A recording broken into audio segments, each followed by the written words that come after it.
Is your FireX smoke alarm constantly going off? Here's how to fix it.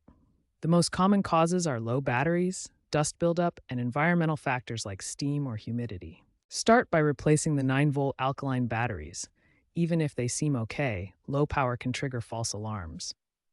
Replace batteries every 6 to 12 months. Consider lithium for longer life or hardwired models with battery backup. If that doesn't work, gently vacuum the exterior vents with a soft brush to remove dust. Position alarms at least 10 feet from kitchens and bathrooms to avoid steam.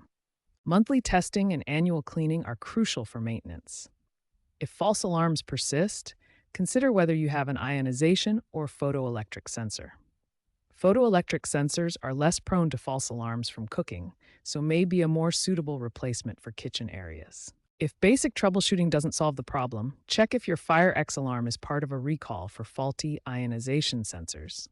Ensure your alarms comply with NFPA 72.2 standards, which require interconnected units in multi-room setups. If your alarm is a smart model, check for firmware updates via the FireX Connect app.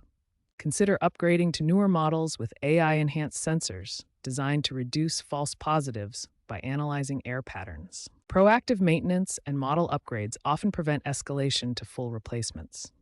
Replace units every 10 years. Consider the positioning of units within the house.